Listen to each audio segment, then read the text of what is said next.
আজকের এই ভিডিওতে আমি বিশেষ কতগুলো গুরুত্বপূর্ণ আপডেট দেব। তোমরা ভিডিওটা প্রথম থেকে শেষ অবধি মনোযোগ দিয়ে দেখো। আমি আজকের এই ভিডিওর শেষের দিকে কয়েকটা গুরুত্বপূর্ণ কথা বলবো, যেগুলো আগামী দিনে আসছে বা আসতে চলেছে। তোমরা কথাটা মিলিয়ে নিও। তো আজকে প্রথম বলি কয়েকটি বিষয়ে, যে নবম দশমে এখনো তো ভেরিফাই প্রক্রিয়া শুরু হয়নি, ইন্টারভিউ বাকি আছে। তাদের উদ্দেশ্যে আমার কিছু সাবধান বার্তা আছে। কেন বলছি, ভিডিওটা শোনো, বুঝতে পারবে।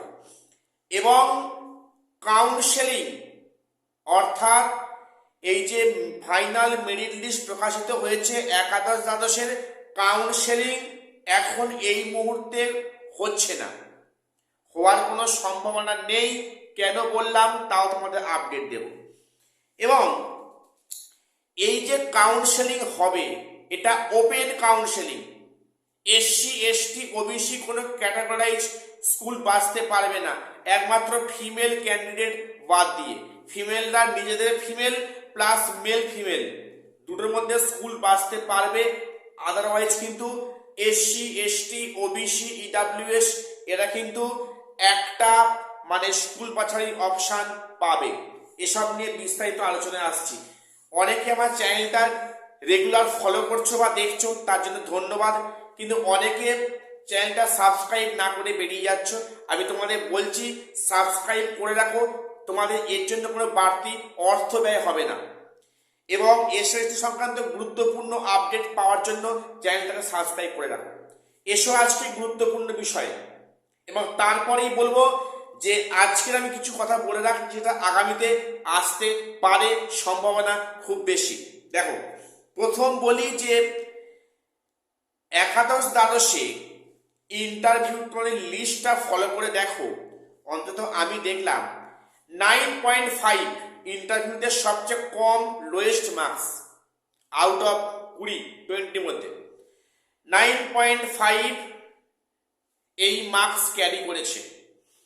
এখন বিষয়টা বলে রাখি, ইন্টারভিউতে তাদের অবশ্যই কিছু ড্রব্যাকস ছিল, এটা মানতে হবে।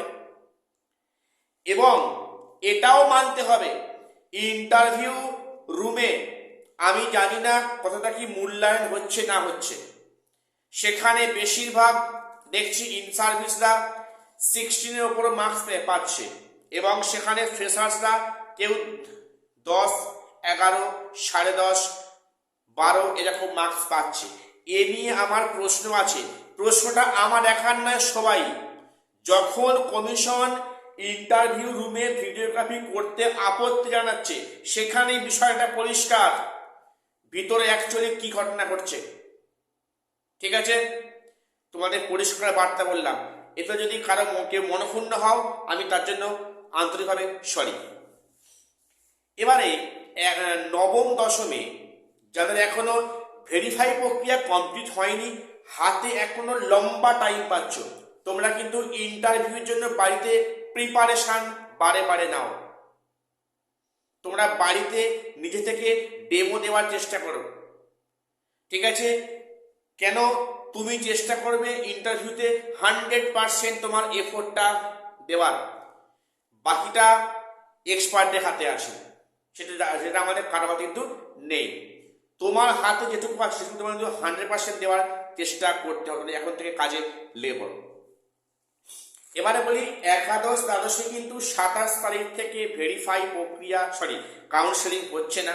আজকে 26 তারিখ, রিপাবলিক ডে, তার জন্য প্রত্যেকেই জানাই শুভেচ্ছা। তো এই যে রিপাবলিক ডে আজকে, আগামীকাল 27, সেখানে এখনো কোনো নোটিশ পড়লো না। সেখানে তো রাতারাতি কাউন্সেলিং হবে না। কাজেই কাউন্সেলিং ডেটটা যে 27, 28, 29 বলেছিল, সম্ভবত এর মধ্যে সম্ভব হচ্ছে না। হয়তো এই জানুয়ারির লাস্ট 31 জানুয়ারি কিংবা হয়তো ফেব্রুয়ারি প্রথম দিকে কাউন্সেলিং প্রক্রিয়া শুরু হবে, এমনটাই সম্ভাবনা আছে। এবং অনেকে বলতে চায় স্কুল লিস্ট কবে দেওয়া হবে। দেখো, স্কুল লিস্ট কমিশনের ওয়েবসাইটে দেওয়া হবে।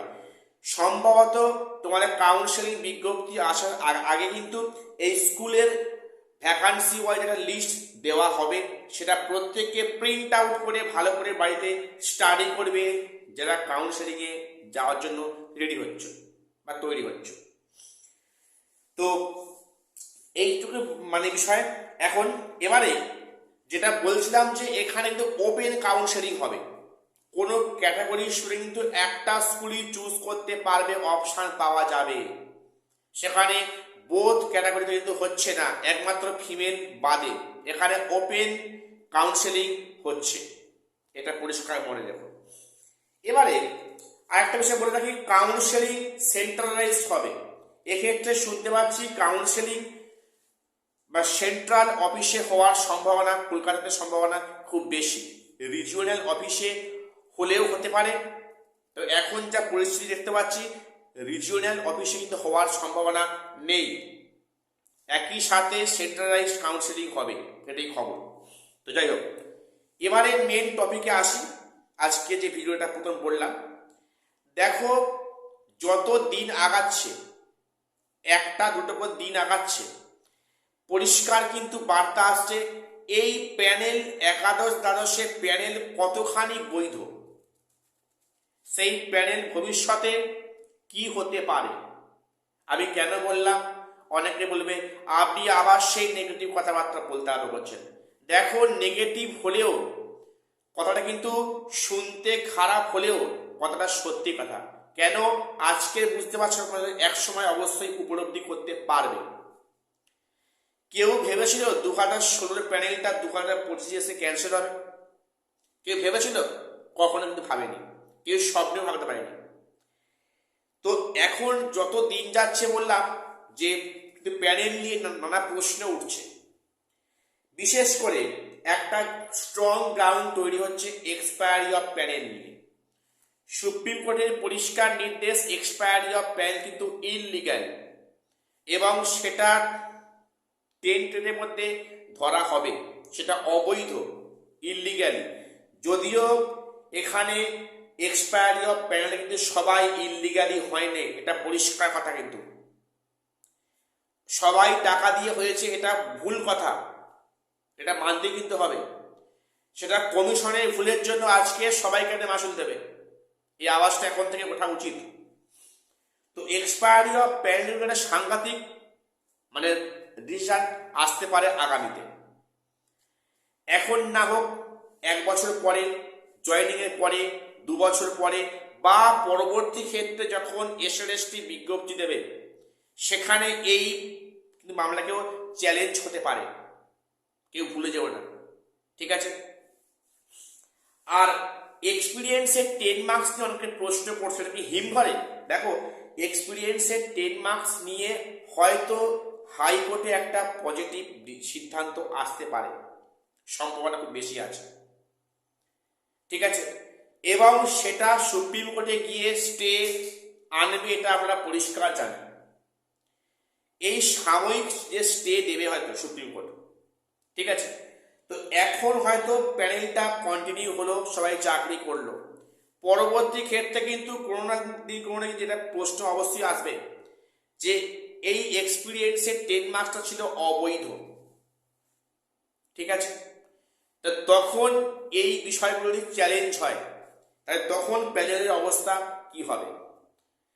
পরিষ্কার কথা, কমিশন যেটা করছে কিন্তু ফোর্সফুলি নিয়োগ করতে চাইছে, সেখানে অনেক ফাঁক ফোকর রয়ে গেছে, যেগুলো কমিশন চাইছে ঢাকা দিয়ে চাপা দিয়ে আপাতত স্কুলে জয়েনিং করিয়ে দেব, বাকিটা পরে বিষয়।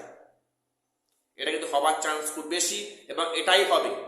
এই প্যানেলে কিন্তু ভবিষ্যৎ নিয়ে নানা প্রশ্ন রয়ে যাচ্ছে। যারা চান্স পাওনি, যারা লিস্টে ঠাঁই পাওনি, মেরিট লিস্টে, চিন্তা করো না, কিন্তু এই প্যানেলের ভবিষ্যৎ আগামীতে যে কোথায় গিয়ে ঠেকবে সে নিয়ে কিন্তু মানে বহু বড় কোশ্চেন মার্কস। আমার দেখার নয়, তোমাদের সবার মধ্যে কিন্তু এটা আছে। তো যাই হোক, আজকে এটুকুই আমার আপডেট দেওয়ার ছিল। প্রত্যেকের চ্যানেলটা সাবস্ক্রাইব করে রাখো এবং গুরুত্বপূর্ণ নিউজ সবার আগে পাওয়ার জন্য। আর শেষ করছি, দেখা হচ্ছে পরে কোনো ভিডিওতে।